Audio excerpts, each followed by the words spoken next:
que nosotros en Bloomington no tuvimos nada de nieve. Pero estoy contento de estar con ustedes esta mañana, a ver sus rostros y siempre la certeza de saber que usted no está aquí por casualidad. Usted no está aquí porque esta mañana no tenía ganas de quedarse en la cama a aprovechar el frío, ¿verdad? Usted está aquí porque Dios tiene algo para usted, especial, específico para usted. Y para mí también. Tal vez decimos, bueno, no está fulano, no está mengano porque no vino, por la razón que sea. Pero usted no se preocupe por fulano o mengano, usted preocúpese por usted. Y yo quiero compartir esta mañana, como siempre, al respecto de la palabra de Dios. Y espero que todos hayan traído su Biblia. Si no trajo su Biblia, compre una buena Biblia, si usted no tiene una, y tráigala a la casa de Dios, ¿verdad? Cada domingo. Antes de avanzar, vamos a orar, ¿ok? Ahí donde usted está, incline su cabeza, cierre sus ojos un instante. Señor, y humildemente llegamos ante ti en esta mañana linda, Señor, de frío, nuestra primera mañana de frío. Y otra vez la responsabilidad de estar frente a tu palabra, Señor, mueve mi corazón, mueve mis fibras más íntimas, Señor, por la importancia de ello, Señor, por la responsabilidad que tengo al entregar tu palabra. Y, Señor, conoces el corazón de mis hermanos esta mañana, la necesidad específica de cada uno de ellos. Y te ruego que uses mis labios, que uses mi corazón, que pueda ser un correcto canal de transmisión de lo que tú quieres, Señor, para la vida de mis hermanos. Y cada corazón esta mañana tú conoces, Señor, en lo más íntimo, lo que sentimos, lo que vivimos, lo que enfrentamos, y que tu palabra, Señor, llegue al encuentro de nuestra necesidad. En el precioso nombre de Jesús te lo pedimos y agradecemos. Amén y amén. Todos quienes han estado a la par de las noticias estas semanas pasadas, y miramos la televisión, sabemos que nuestra gente allí, amigos y conocidos, etcétera, en el estado de la Florida, han enfrentado una de las peores catástrofes históricas en cuanto a cosas naturales se refiere. Nos reímos, por lo menos los uruguayos tenemos un dicho de reírnos de los nombres femeninos de los huracanes. No sé por qué les ponen nombres femeninos a los huracanes, ¿verdad? Pero hace un par de semanas llegó Irma con más de 300 kilómetros por hora de velocidad, dejó 134 muertos desde que comenzó hasta su final, 6.300 millones de dólares en daños, ¿verdad? Lo cual es mucho, y la evacuación histórica más grande ocurrida en los Estados Unidos de América, con más de 7 millones de personas moviéndose para salir del camino de Irma. Ahora, mis queridos, esta mañana yo quiero traer un título. Siempre me gusta traer un título para aquello que compartimos, y yo quise ponerle peligro bajo los pies. Y la reflexión que me mereció estos días, pensando en lo que compartí con usted esta mañana, peligro bajo los pies.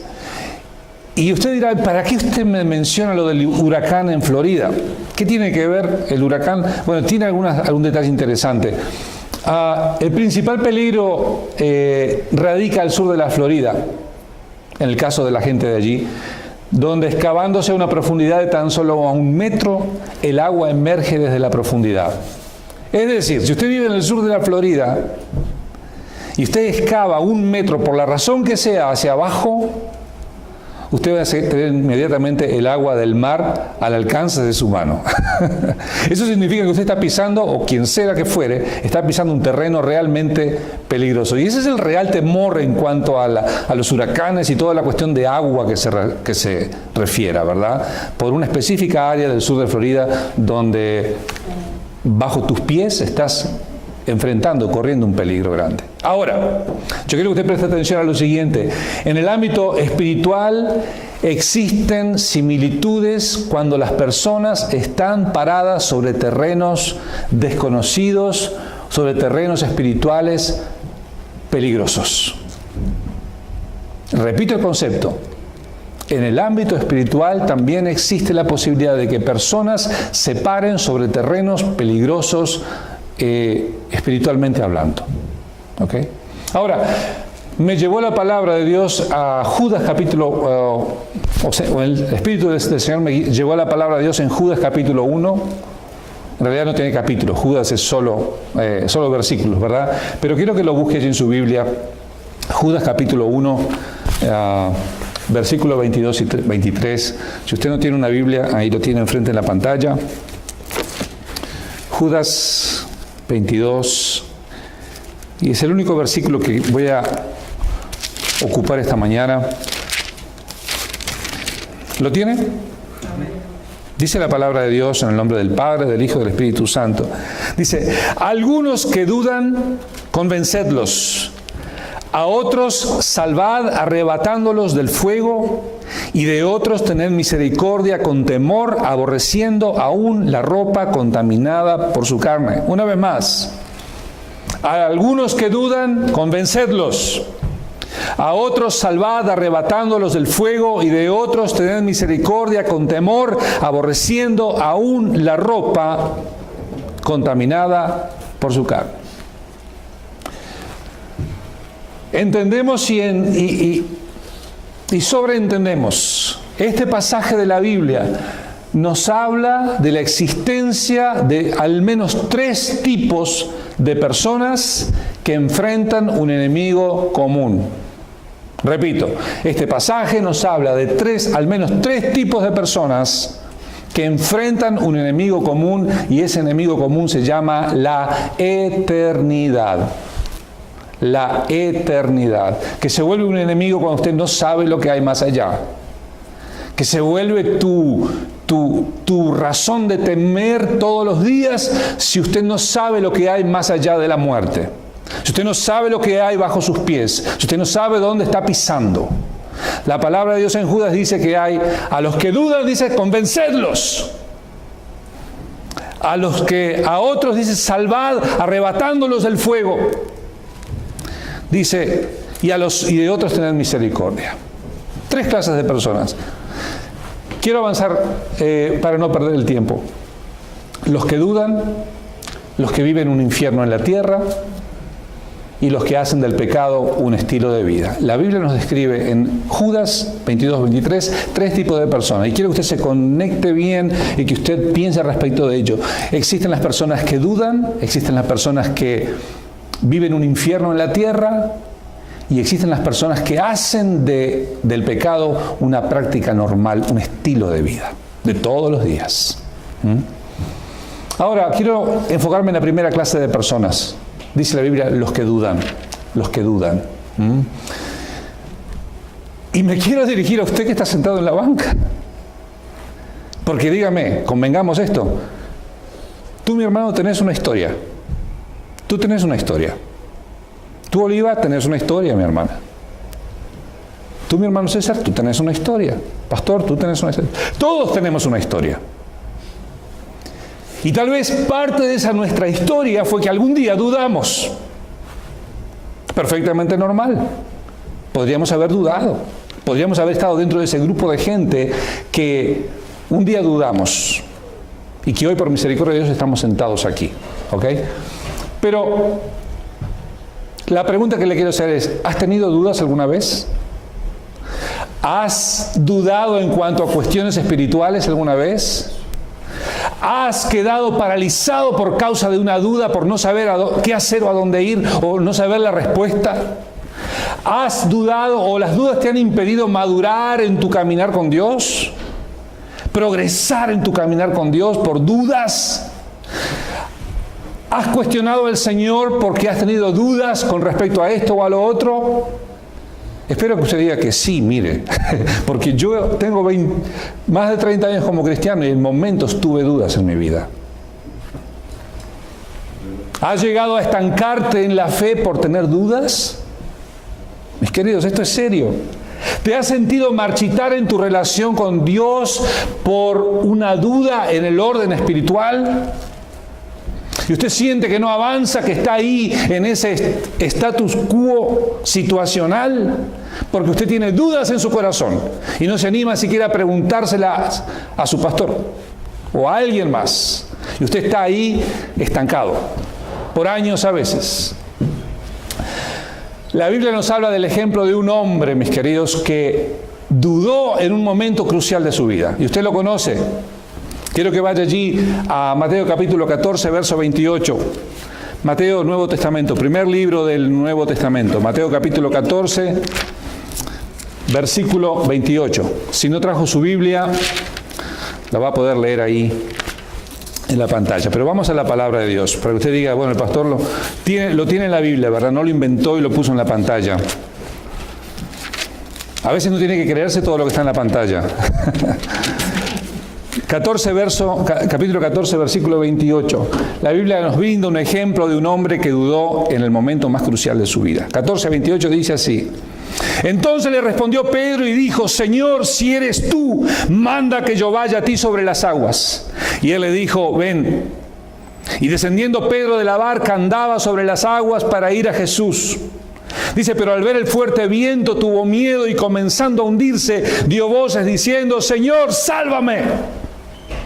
Al momento Jesús, extendiendo la mano de él, le dijo, hombre de poca fe, ¿por qué miraste al costado? No. Él le dijo, hombre de poca fe, ¿por qué confiaste en tu vecino? Hombre de poca fe, ¿por qué te cambiaste de iglesia? Él le dijo, hombre de poca fe, ¿por qué dudaste? Pedro, uno de mis preferidos apóstoles en la Biblia. Porque Pedro no era un tipo cobarde. Si usted lo empieza a analizar, Pedro era un tipo que, alguien dijo una vez, lo escuché por ahí, que tenía madre argentina y padre mexicano. Y creo que hace sentido total, ¿verdad, Rafa? Porque no era un tipo quedado. Él le dijo al Señor, Señor, yo voy a ir contigo hasta la muerte misma. Y cuando lo fueron a prender el Señor, Pedro sacó la espada y le quitó la oreja a aquel hombre, a Malco, ¿verdad? Y cuando se vio la necesidad, en el desafío grande, le dijo, Señor, si eres tú, manda que yo vaya sobre las aguas. Y había otros 11 allí mirando atrás a Pedro, otros 11 compañeros diciendo, este Pedro es un aventado tremendo. Pero ¿sabes lo que es, mi querido? Pedro se hundió. Y dudamos a veces como dudó Pedro, ¿sabe? Ni usted ni yo somos mejores que Pedro. Dudamos. Dudamos al sentir miedo por las circunstancias que nos tocan vivir. Dudamos cuando baja la adrenalina dominguera y enfrentamos el lunes al viernes. Porque mire, estar en la iglesia con la adrenalina dominguera es fácil. Es fácil ser cristiano porque usted está en un medio cristiano, porque la gente que usted habla son cristianos, porque compartimos momentos de victorias y de luchas a veces también. Pero ¿qué pasa cuando pasa la adrenalina del domingo?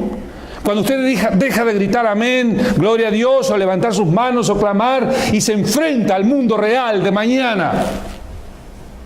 Tal vez la duda vuelve a surgir. Dudamos al desviar la mirada de Jesucristo y ponerla en la gente. El problema de Pedro no fue ver los problemas y el viento soplando. El problema de Pedro fue desviar la vista de donde él la había puesto al inicio. Las dudas nos pueden asaltar en cualquier momento de nuestra vida. Y le digo, Satanás es especialista en tomar ventaja de ello. Dudamos cuando salimos de nuestra zona de confort. ¿Sabe? Para Pedro hubiera sido mucho más práctico quedarse en la barca con aquellos otros 11, en su zona de confort. Para usted y para mí es mucho más práctico, mucho más sano, mucho más cómodo quedarnos en nuestra zona de confort como cristianos y no mover un dedo. Pero cuando usted sale de su zona de confort, cuando usted se avienta a hacer algo como Pedro, usted va a enfrentar momentos de duda. Porque la gente tal vez se va a burlar de usted. Porque usted va a dejar la comodidad social para meterse en un problema a veces, compartiendo a Jesucristo a otras personas. Se va a meter en un problema. Porque la gente te va a rechazar, porque la gente no le va a gustar de ti. Porque la gente va a decir, bueno, ahí viene, este es una aleluya, ¿verdad? Entonces usted, al salir de su zona de confort, usted se pone en problemas. que te pueden llevar a tener dudas. Pedro tenía atrás de él 11 tipos más, sus compañeros, que estaban diciéndole: este Pedro es un loco. Pero tenía al mismo tiempo 11 tipos fracasados que no se animaban a poner el pie fuera del agua. A veces nosotros somos iguales. Nos burlamos de los otros que se animan a hacer cosas y nosotros nos quedamos adentro de la barca confortables sin mojar nuestros pies. Las dudas pueden asaltarnos. Alguien dijo de esta manera: la duda ve la noche oscura, la fe ve el día. La duda ve los obstáculos, la fe ve el camino. La duda teme dar un paso, la fe sube en lo alto. La duda pregunta: ¿quién cree? La fe responde: yo creo. Muchos años ese dicho fue dicho, valga la redundancia, y nunca me he olvidado de él, ¿verdad? Pero ¿qué espera Dios de la persona? Si usted es una de esas personas que ha dudado o que estás dudando hoy, ¿qué espera Dios de la gente que duda? Y lo leímos ahí en Judas. Dice: a los que dudan, ¿qué? Convencedlos. Dios espera que tú te convenzas. Que no permitas más que la duda maneje tu vida, que la duda maneje tu estado de ánimo, que la duda maneje tu sube y baja espiritual. Dice: a los que dudan, convencedlos. Usted y yo tenemos una tarea, no solamente de convencernos a nosotros mismos por el Espíritu de Dios, sino también ayudar a aquel que está dudando. Que puede ser tu amigo, tu compañero, tu vecino, tu hermano en la fe en la iglesia, el domingo. Dice la palabra en 2 Corintios: derribando argumentos y toda altivez que se levanta contra el conocimiento de Dios y llevando cautivo todo pensamiento a la obediencia de Cristo. Mis queridos, he conocido gente hispana que tiene un corazón animado para escuchar de Dios, que tiene un corazón deseoso de conocer la palabra, pero las dudas en su mente no lo dejan avanzar. Viene ahora a mi mente varias personas que he conocido, que obviamente no voy a nombrarlas porque estoy siendo filmado, pero tal vez si me está escuchando se va a dar cuenta quién es. Gente que desea de Dios, pero que las dudas no lo dejan avanzar. No los deja dar un paso porque los argumentos en su mente son más fuertes, pero la palabra dice que tenemos que agarrar los argumentos y la altivez, el orgullo que se levanta contra el conocimiento de Dios y traerlo a los pies de Jesucristo. Si usted esta mañana tiene dudas al respecto de alguna cuestión espiritual, usted no trate de encontrar la respuesta en su mente, en su intelecto. Traiga sus dudas, sus frustraciones, tráigalos y póngalos a los pies de Jesucristo. Que Él rompa todos los potestades, todas las estructuras mentales que a veces nos alejan de Él, de dar pasos de fe. A los que dudan, convencedlos. Pero ¿sabe? La cuestión aquí es que este versículo también nos desafía a nosotros, que nos decimos cristianos, que nos llamamos cristianos, porque nos pone en un asunto de servicio. ¿Usted conoce gente que duda? Estoy seguro que sí. ¿Usted ha hablado con gente que duda sobre las cuestiones espirituales? Estoy seguro que sí. ¿Sabe cuál es tu función y la mía? Tenemos que convencerlos. No es menor función la nuestra, convencerlos. Este es un llamado a dejar de ser flojos, a dejar la zona de confort. Y hablábamos hace un rato con el pastor, Minneapolis, St. Paul es un campo misionero internacional. He conocido gente que dice: quiero ser un misionero en el mundo. Bueno, tengo una buena noticia para darte. Se hablan más de 117 lenguas en las Twin Cities. Usted puede ser un misionero en Minneapolis. No tiene que irse a la China, no tiene que irse al otro lado del mundo. Es un desafío para que dejemos de ser flojos. Y hay mucha gente esperando una palabra. A los que dudan, convencedlos. Estás en un campo misionero internacional. Dice la Biblia en Judas, que además de los que dudan, hay otra clase de personas. Y vamos empeorando, eso es lo más triste. Hay aquella gente que vive un infierno en la tierra. Y déjame preguntarte esto. En el pasado, cuando tú no conocías del Señor, ¿has vivido infiernos en tu vida? En el pasado, cuando no sabías nada de la palabra de Dios, ¿has vivido infiernos en tu vida? Me uno a usted. Porque yo también viví infiernos antes de conocer a Jesucristo. Pero la Biblia dice que hay un segundo tipo de gente. La gente dice que vive un infierno. Y volvemos allí a Judas, ¿verdad? Para no perder el pasaje. Judas, volvemos a Judas. Léalo usted si lo tiene ya listo allí. Lea el versículo 22. Léalo sin pena. El 23. A otros que dice, salvad, arrebatándolos del fuego. Escuche, esto está pesado. Primero están los que dudan, que la tarea es difícil, pero no es tan compleja. La palabra de Dios dice, a otros salvad, arrebatándolos del fuego. Mis queridos, esto se refiere a gente que vive hoy en día su vida diaria dentro de un infierno. Hay personas que viven un infierno en su propia casa. He tenido compañeros de trabajo, lo recuerdo muy bien, aquel joven, casado por ciertos años, y cuando llegaba al final del día me decía a mí, tengo que regresar a casa, al infierno. ¿Usted se podría imaginar qué tipo de vida tenía esa persona? Joven, ¿eh? Con 12 años de casado. Y yo tenía apenas 1 o 2 en aquel momento, ¿verdad? Digo, ¿será que voy a llegar a eso? Pero hay gente que vive un infierno en su propia casa. Hay personas que viven un infierno diario en su trabajo. He conocido personalmente personas que entran a trabajar a las 6 de la tarde y salen a las 6 de la mañana y los he visto con mis ojos llorando de frustración, llorando porque no quieren estar en ese lugar, porque sufren ahí adentro, pero necesitan estar porque necesitan ganar el dinero. Los he visto llorar y decir, este trabajo es un infierno para mí, cada día es una tortura venir. Usted sabe qué triste es eso, ¿verdad? No es como tú, mi hermana, ¿no? Que estás, hoy es mi día, feliz, vamos. Qué bueno, mi hermana. Pero no todos tienen ese privilegio. Hay gente que vive un infierno en su trabajo. Hay otros que están vinculados al ocultismo y viven el infierno de la vinculación al ocultismo.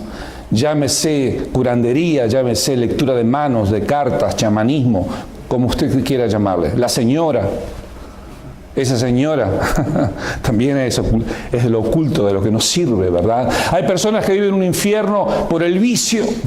Oh, mis queridos, si tuviera que hablar sobre eso, no terminaríamos más esta mañana. Pero hay gente prisionera del vicio, que vive un infierno. Recuerdo un joven que llegó a mí en Carolina del Norte y me dijo, pastor, yo estoy adicto a medicinas, dice, y yo estoy viviendo un verdadero infierno en la tierra. Hay personas viviendo un infierno por su salud. Recuerdo un hombre en mi país que sufrió la amputación de sus 2 piernas de forma trágica en el tiempo de la guerrilla. Los terroristas pusieron un alambre muy fino en la ruta de lado a lado. Y cuando este hombre importante del gobierno llegó en su auto a mucha velocidad, provocó un accidente. Y ese alambre de acero que fue puesto le amputó las 2 piernas de una sola vez. Y ese hombre cargaba hasta hoy, pienso, una amargura por haber sufrido semejante cuestión en su salud, ¿verdad? Marcos 5:25 nos habla de aquella mujer que todos conocemos. Dice, entre la multitud había una mujer que desde hacía 12 años estaba enferma con derrames de sangre, había sufrido mucho a manos de muchos médicos y había gastado todo lo que tenía sin que le hubiera servido de nada. Al contrario, le iba peor. ¿Para qué vamos a hablar de ello? Cuando usted gasta su tiempo, su vida, su energía, su emoción, sus recursos y al final te das cuenta que no sirvió de nada.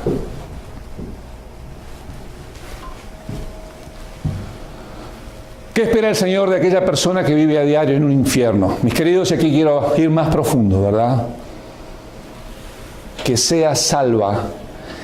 Y dice, arrebatándolos. ¿Quién los va a arrebatar del infierno? Ahora es esta pregunta. ¿Quién va a arrebatar a la gente que vive un infierno diario de ese infierno? ¿Sabes quién?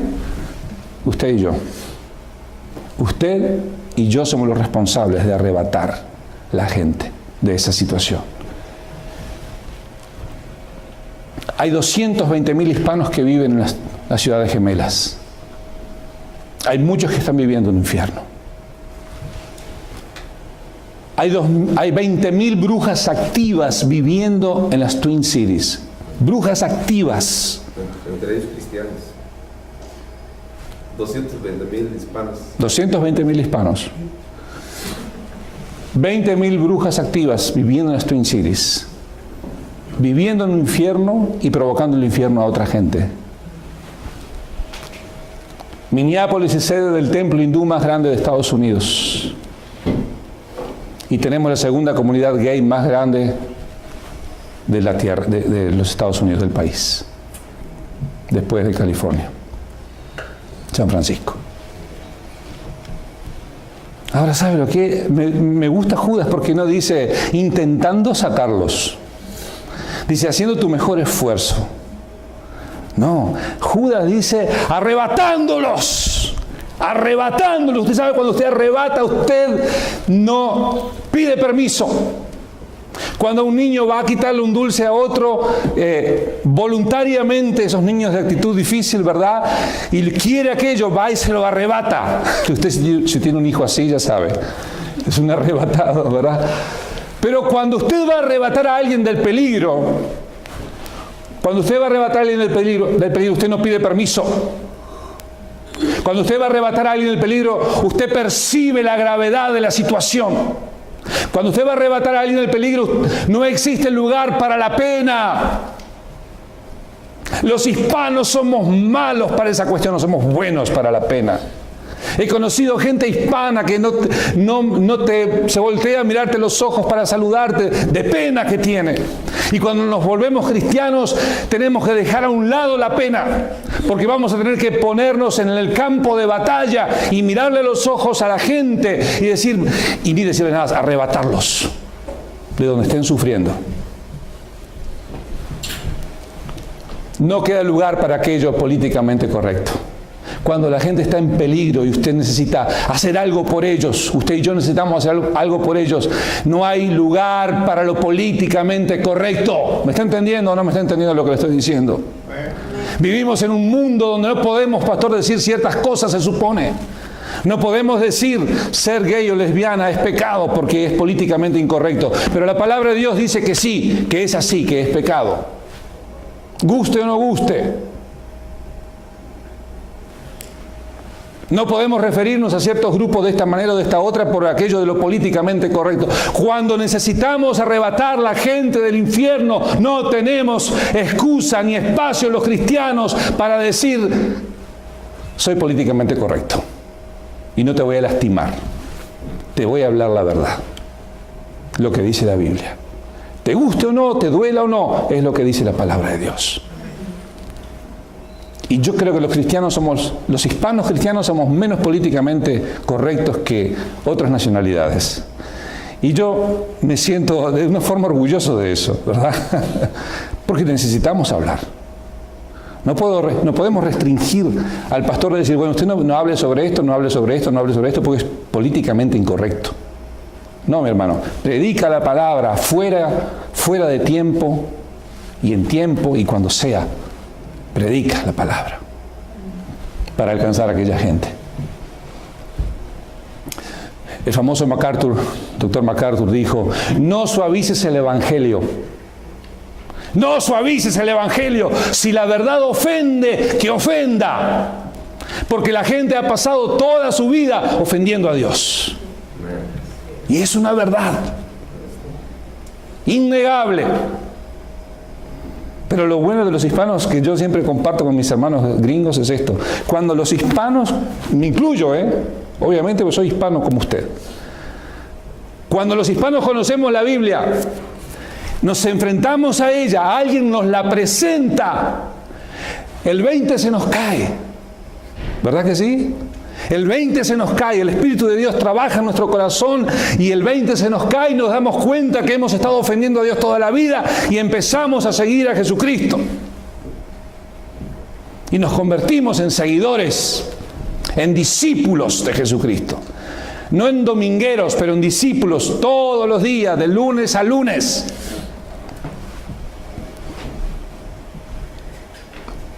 Quiero hablarte del tercer tipo de gentes. Porque no sé ni cuánto tiempo tengo, pastor, ¿verdad? Pero hay una tercera clase de personas, ahí en Judas. Vaya allí a Judas otra vez. Dice, a otros salvad arrebatándolos del fuego. Dice, y de otros tened misericordia con temor, aborreciendo aún su propia ropa contaminada por la carne. Mire, hay un tercer grupo de gente que son los que hacen del pecado un estilo de vida. Están los que dudan, están los que viven un infierno cada día y están estos, los que hacen del pecado un estilo de vida. Ahora, ¿usted y yo podemos caer en pecado? Le pregunto esto. ¿Podemos caer? Podemos caer. Estamos propensos, o sea, estamos en la vida y podemos pecar.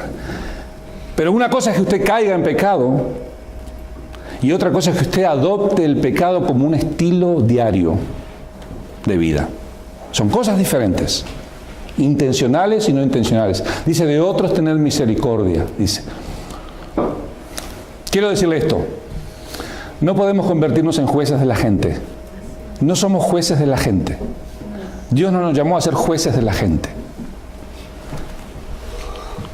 No podemos arrojar la primera piedra. No podemos hacernos los santurrones, porque los hay, Hay gente que se siente santurrona y se transforma en juez de los demás. Hay gente que vive de esta manera. No se distraiga. No podemos mandar a la gente esta que vive en pecado diario al infierno. No podemos hacerlo. ¿Por qué? Porque nuestro llamado es a rescatarlos, a ayudarlos. Hay gente que hace del pecado un estilo de vida todos los días, lo vive, lo disfruta, pero esa gente también necesita ser alcanzada por misericordia. O usted y yo nos vamos a poner en aquella posición donde decimos, bueno, yo soy mejor, yo soy santo, y este pobrecito aquí es un miserable. Y el martes cuando lo veo en el trabajo le doy vuelta la cara porque no lo saludo porque está en pecado, ¿no? ¿El pecado es bueno? No, no es bueno. ¿Dios se agrada? No, no se agrada. ¿Caemos? ¿Podemos caer? Podemos caer. Pero una cosa es caer y otra cosa es decididamente vivir en tal o cual pecado todos los días de nuestra vida. Son cosas diferentes. Y Dios pesa y lee el corazón. ¿Cuál es la pregunta correcta entonces? La respuesta correcta a esto. Dice la Biblia, de otros tened misericordia, con temor, aún respetando o teniendo algo, aún con la propia ropa contaminada de la gente. Eso es una forma de decir, ¿no? Una expresión. ¿Vamos a aventar la piedra para el que está metido en pecado? No. ¿Podemos presentarle la palabra? Sí. Pero dice la palabra, de otros tened misericordia. Necesitamos tener misericordia de la gente. Aunque al criterio humano no se merezca la gente que hagamos tal o cual cosa. Pero Dios espera que nosotros lo hagamos. A los que dudan, convencedlos. A los otros que están viviendo un infierno, arrebatadlos del fuego mismo. Y de otros, este tercer tipo de gente, es tan grave la situación que necesitamos tener misericordia. Porque todos tenemos una historia, como dije al principio, ¿verdad? Quizá esa fue tu experiencia, mi querido. Quizá alguien tuvo misericordia de usted. Si yo le preguntara, ¿cómo conociste al Señor? Usted tal vez me contaría una historia de misericordia, de alguien que vino a su casa. Recuerdo una joven en Carolina del Sur que me decía, ella llegó a convertirse, dejó el vicio, etc. Y ella me decía, pastor, cuando yo lo veía venir por el parqueadero con los tratados y que venía rumbo a mi casa, dice, yo me tiraba por la puerta del fondo para salir y escaparme de usted. Y yo sé que lo hacía, sin estabilidad ninguna. Y se aventaba por la puerta del fondo y se caía del lado de atrás, solo para no escucharme decir, te invito a venir a la iglesia el domingo. Era esperado al otro lado. Pero quizá usted tuvo esta experiencia, alguien tuvo misericordia de usted. Y porque insistió, hoy usted está aquí, escuchando. Quizá esta fue mi experiencia, alguien tuvo misericordia de mí. Y yo sé que en los peores momentos de mi vida, cuando yo era un jovencito todavía, alguien vino a nuestra puerta y tocó la puerta y tocó el momento correcto, porque aquella vecina tuvo misericordia de nosotros, como seres humanos, como personas. Quizás esta es la experiencia de tu cónyuge, quizás esta es la experiencia de tu padre, de tu madre, de tu hermano, de tu comadre, de tu cuñado, de tu vecino, de tu amigo.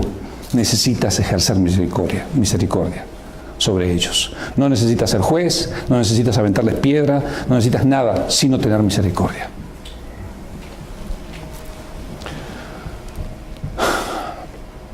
Y yo digo, bendita esa historia, la tuya y la mía.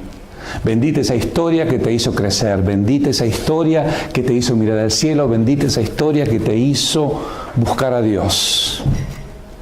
Bendita esa historia. Aunque haya sido una historia oscura, amarga en tu garganta, en tu paladar.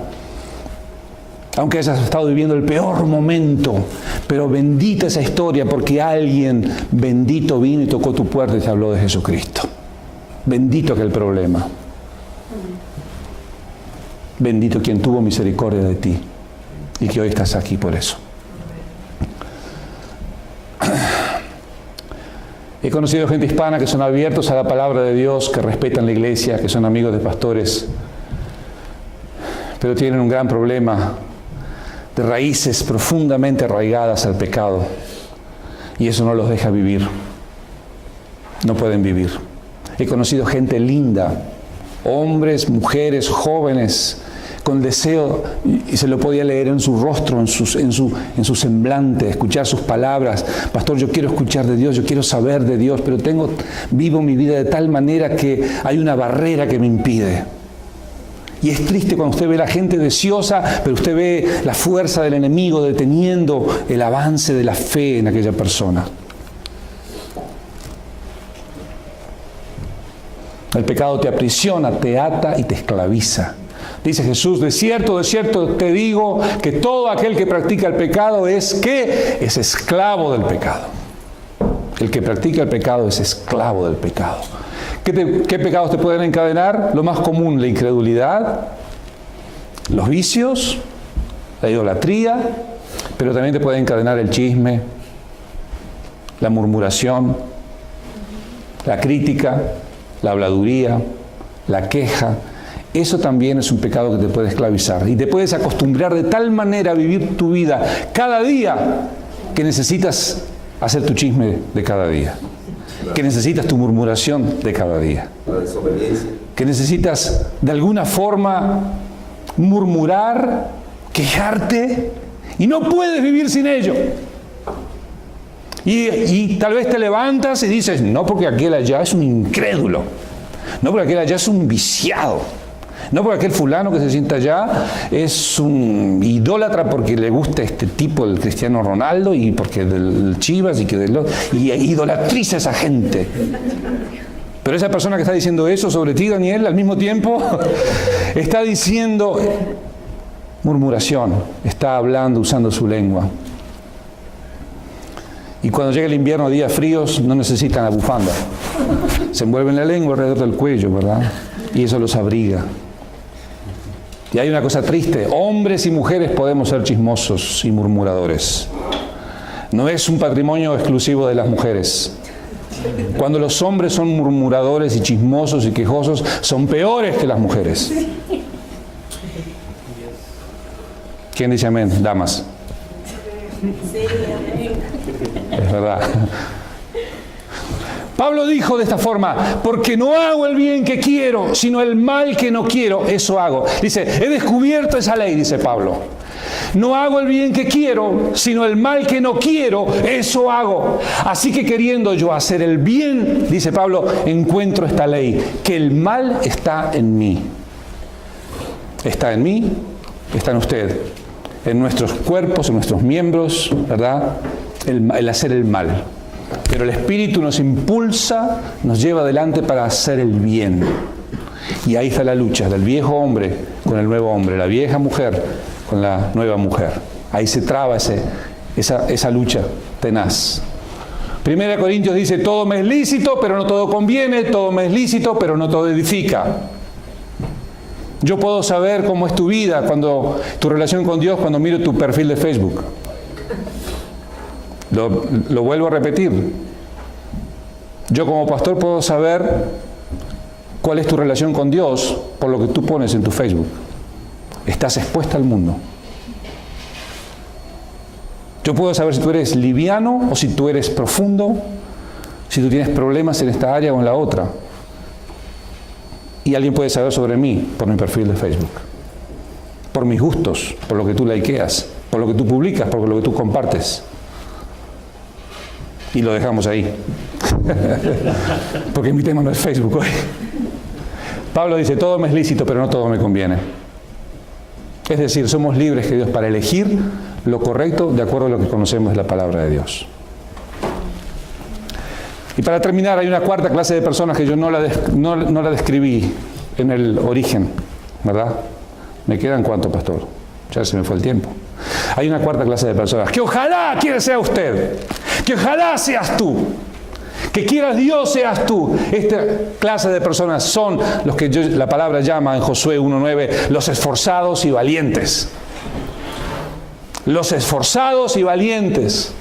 ¿Quiénes son ellos? Dice Josué 1:9, mira que te mando, que te sugiero, que te animo, que te doy la opción. Dice, mira que te mando, que te esfuerces y seas valiente. No temas ni desmayes, porque Jehová tu Dios estará contigo en algunos lugares. Cuando sea día, cuando estés bien financieramente, cuando estés bien de salud, emocionalmente. No, dice Jehová Dios estará contigo donde quiera que vayas. Esos son los esforzados y valientes. Los esforzados y valientes para mí son aquellos hombres y mujeres de Dios que salen de lo común y corriente. Los esforzados y valientes son la gente que se distingue de la multitud, que no estás en la bola. Los esforzados y valientes son los que se dejan enseñar, no los que creen saberlo todo. Y eso lo hablan los líderes, especialmente. Los esforzados y valientes son parte de la solución y no de un problema. Los pastores queremos tener gente esforzada y valiente. Queremos tener gente, y creo que el pastor yo no será la excepción, mi hermano, que sea gente que traiga soluciones y no problemas. Los esforzados y valientes no miden costos cuando de la obra de Dios se trata, de gente generosa. Los esforzados y valientes son leales a sus líderes. No murmuran, no se quejan, no hablan por la espalda. Le decía yo a uno de mis muchachos hace poco, la primera cosa que te voy a recomendar, si tú quieres un día ser un pastor, y hoy no lo eres, es que practiques lealtad con tus líderes. Ningún pastor quiere gente desleal. ¿Tú quieres, mi hermano? Yo tampoco. Pero qué lindo es cuando usted tiene gente en su iglesia. Y si usted aspira a ser pastor un día, quiera Dios nunca mandarte un desleal. Entonces practica la lealtad hoy para que el Señor te recompense. Los esforzados y valientes mantienen una actitud humilde. Eso es lo que más me gusta también. Los esforzados y valientes en la vida práctica, ¿qué hacen? Son los que llegan temprano al servicio. Ahí fue una piedra. Son los que llegan temprano al servicio. Si llegaste tarde hoy, bueno, puedes mejorar. Siempre le decía a la gente, cuando empezamos allá en Carolina, le decía, pastor, son las 4, habemos 6, no importa, empezamos los 6. Porque la hermana que ella vino, está hace 15 minutos sentada en la iglesia, vamos a empezar por ella, por respeto a ella. Y así la gente fue aprendiendo, Rafa, cada día, un día después del otro, un día después del otro. Algún detalle, pero es interesante. Esforzados y valientes son los que quedan a limpiar sin que el pastor les pida. Qué bueno es venir a la iglesia a comer cuando hay reventón comida, ¿verdad? Todo el mundo vienen los que vienen siempre, y plus vienen los que nunca vienen, plus otros invitados que solo en épocas festivas vienen, ¿verdad? Y todos comen y todos se van lo antes posible. Pero admiro a aquellos hombres y mujeres que se quedan sin que el pastor les pide, les pregunte, y están ahí juntando y limpiando y arreglando hasta el final. Para mí esos son esforzados y valientes. Los que no tienen sede, posición y título son gente esforzada y valiente. Hay gente que en la iglesia quiere posición y título. Y usted sabe perfectamente que hoy en día, o usted es apóstol, o usted es profeta, o usted es ¿qué otro más ayuda, hermano? Sí, o evangelista, o salmista, o levita, o whatever, lo que sea. Y te dan una tarjeta de presentación para que usted la guarde y diga, yo soy profeta, yo soy... En mi perfil de Facebook, en el mío, si usted va al mío, yo tengo un statement allí, hecho, donde yo coloqué, no soy apóstol, no soy profeta, no tengo ningún título, prefiero ser siervo. Nadie te va a dar una tarjeta, un business card, donde diga, limpiador de la iglesia. Mucho gusto. Encargado de la basura. No. Pero los esforzados y valientes son gente que no tienen sede, posición ni título. Son los que participan financieramente en la obra de Dios y la sostienen conscientemente. Cuando no conocíamos del Señor, sosteníamos nuestro club social de la ciudad para que estuviera bonito y todo arreglado para los bailes del fin de semana. Cuando nos transformamos en cristianos, nos hacemos egoístas y no participamos fielmente del dar para la obra de Dios.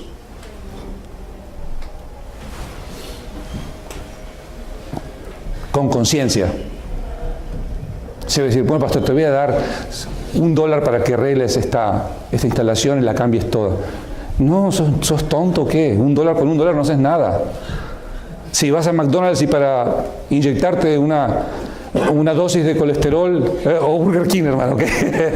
Una dosis de colesterol y sodio, te cobran 20 para ti y la familia. Sigo diciendo que Burger King vas arriba, hermano, ¿okay? La arreglé, ¿no? Okay. Los esforzados y valientes son los que tienen una actitud positiva siempre. Son los que aman su iglesia local y la promueven. A veces la gente dice, no, porque en mi iglesia hay este problema, en mi iglesia hay este otro, y allá en aquella otra iglesia es todo así tan bonito, tan lindo. ¡Tonto! Es que no vives en la otra iglesia. La otra iglesia también tiene problemas, tiene situaciones, ¿verdad? Los esforzados y valientes son los que aman su iglesia local, donde usted come todos los domingos, donde no se agarra indigestión estomacal, ni el virus del... Ya me olvidé el virus. El que sea, el estómago, ¿verdad? Los esforzados y valientes son los que sirven en bastidores. Son aquella gente que no tiene promoción, pero que están sirviendo. Que cuando usted viene está todo listo. Alguien sirvió, usted no sabe quién es, pero alguien lo hizo. Los esforzados y valientes son los que todo pastor quiere tener en su iglesia local. Y voy a terminar. Alguien dijo, la iglesia se parece a un accidente de carros. Si presta atención, no se olvide de esto, porque usted se va a tener que identificar en uno de estos grupos. La iglesia se parece a un accidente de carros con heridos. ¿Dónde? ¿Dónde? Están los que miran, están los que buscan culpables, están los periodistas. ¿Se los tengo que detallar? En la iglesia hay gente que viene solo a mirar. Se sienta de lejos, observa, termina el servicio y se van. No hacen nada. Hay otro tipo de gente en la iglesia que son los policías. Los que están siempre mirando por qué el pastor se equivocó en esto, en aquello otro, por qué trajo aquella corbata horrible este domingo y la esposa no le dijo nada, es culpa de Katy. Son los policías que están chequeando por qué las sillas estaban desordenadas, por qué había una taza en el piso, por qué el sonido salió torcido y no nos coordinamos en aquel canto. Esos son los policías. Después están los otros en la iglesia, que nunca faltan, hombres y mujeres, los reporteros. Esos salen a contar a todo el mundo lo que pasa aquí adentro. Pero ¿sabe? Hay un cuarto tipo de gente, que ojalá sea usted y yo, que son los paramédicos. Los paramédicos son los que se encargan de los heridos, de los lastimados, de los que traspasan esa puerta en busca de un mensaje de esperanza y no les interesa el policía, no les interesa el reportero, no les interesan los mirones, le interesa que alguien venga, lo abrace y le diga: ¿cómo puedo orar por ti? Eres bienvenido a este lugar. Queridos, la iglesia hispana y de cualquier nacionalidad necesita más paramédicos que otra cosa. Que el Señor te llame, te haya llamado y te impulse a que seas un hombre o una mujer, un paramédico. Que sanes, que cures, que levantes, que libertes, que tengas misericordia. Un paramédico. Cuando esto sucede, usted se transforma en un cristiano proactivo. Un cristiano proactivo es aquella que tiene iniciativa, capacidad para anticiparse a problemas o necesidades futuras. Un cristiano proactivo sales de la bola, sumas y no restas, te haces útil para el reino, manejas o mantienes actitud positiva y dejas de calentar las bancas y contagias, en el buen sentido hablando. Eso es ser un cristiano proactivo. Y en esta ciudad, mis queridos, están pasando cosas tremendamente lindas. Les puedo decir, yo estoy involucrado en plantación de iglesias en la multietnias de la ciudad. Estamos trabajando con 14, 15 lenguas diferentes. Y te puedo decir lo siguiente: Dios está trabajando en la gente. En los hispanos, en los asiáticos, en los musulmanes, en los anglos, en los chinos, en los coreanos. Dios está trabajando en la gente. ¡Cual nunca antes! ¡Cual nunca antes! No te puedes quedar afuera. Tienes que ser un hombre, una mujer, proactivo en la obra de Dios. Y termino. ¿Sobre cuál terreno estás parado? ¿Eres de los que dudan? ¿Eres de los que necesitas ser sacados rápidamente del infierno? ¿Eres de aquellos que viven una vida a propósito en pecado cada día? ¿O eres de los esforzados y valientes? El Señor te quiere del lado de los esforzados y valientes. Póngase de pie. Vamos a orar. Padre de la gloria, te agradecemos tu amor, tu misericordia, porque nos salvaste, Señor, porque la cruz, la sangre vertida en el Calvario, Señor, nos proporciona libertad en Jesucristo. Gracias por el perdón de nuestros pecados. Gracias por la sangre, Señor, que nos hizo hijos, nos hizo herederos, nos hizo, Señor, Padre, herederos en el reino de los cielos. Gracias por mis hermanos hoy aquí. Yo te ruego que tú toques el corazón a través de tu Espíritu Santo en cada uno de ellos. Les hagas cristianos proactivos. Les hagas cristianos de las de cuarta, Señor, generación. De esos que son esforzados y valientes. Gracias por este grupo acá. Y que este lugar siga siendo un lugar de referencia. Gracias por el liderazgo, por los muchachos que lideran, por el pastor y su familia, Señor. Gracias por tu misericordia. Te entregamos este tiempo en tus manos. En el nombre de Jesucristo te lo pedimos y te agradecemos.